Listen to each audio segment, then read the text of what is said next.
L'Africa Belgium Business Week est devenu un rendez-vous annuel incontournable pour générer des opportunités d'affaires entre les continents européens et africains à Ginval, en Belgique.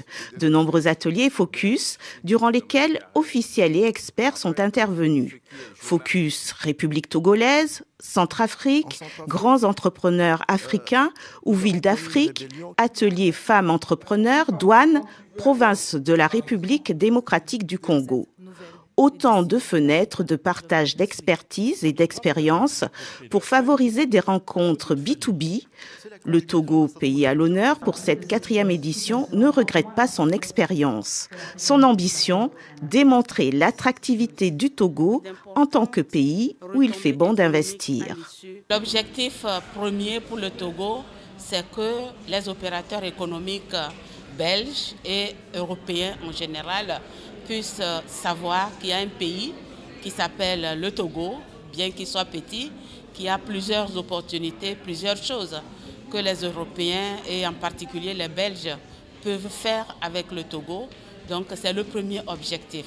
Et nous pouvons dire que nous n'avons pas été déçus. On a fait plusieurs séances avec les hommes d'affaires belges pour échanger, pour qu'ils nous présentent leur société et nous dire ce qu'ils peuvent faire avec nous au Togo. Un grand sentiment de satisfaction pour les organisateurs. Il y a eu des B2B directs entre le gouvernement du Togo et la CCIT d'une part et le secteur privé belge et européen d'autre part. Et donc quand nous avons entendu les chefs d'entreprise européens dire ça a été très fructueux, mais également la même chose du gouvernement du Togo, ça c'est une réussite.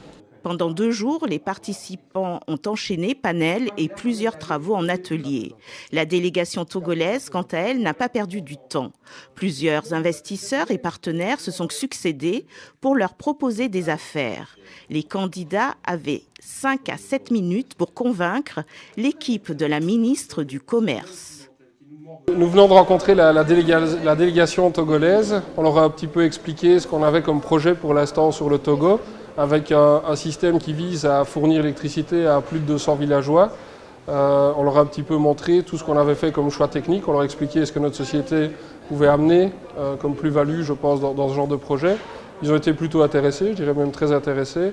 Je pense qu'ils ont marqué un intérêt particulier aussi sur tout ce qui était garantie, service après-vente, ce qui est tout à fait compréhensible vu la distance qui nous sépare. Et j'espère qu'on a pu les rassurer sur le fait qu'on était déjà bien présents, malheureusement pas encore tout à fait au Togo, mais probablement sur l'ensemble des pays qui sont tout aux alentours du Togo, avec des jeunes présences tout à fait établies au Bénin, au Burkina et en Côte d'Ivoire. L'avantage de rencontrer la délégation togolaise ici au Château du Lac, c'est de pouvoir rencontrer des decision makers, des personnes qui ont le pouvoir de décision et qui nous garantissent que le foncier est sécurisé. En fait, parce que c'est réellement ça qui manque, je dirais, lorsqu'on élabore un projet hôtelier, c'est d'une part des investisseurs, mais d'autre part une garantie du foncier. Pour sceller les liens entre entrepreneurs belges et togolais, les 2 parties ont procédé à la signature d'une convention entre leurs chambres de commerce. Rappelons qu'en 2016, malgré le contexte particulier des attentats, environ 400 chefs d'entreprise et décideurs politiques s'étaient rendus à Ginval pour se rencontrer et générer des opportunités d'affaires. Rendez-vous est pris pour l'année prochaine. À très bientôt.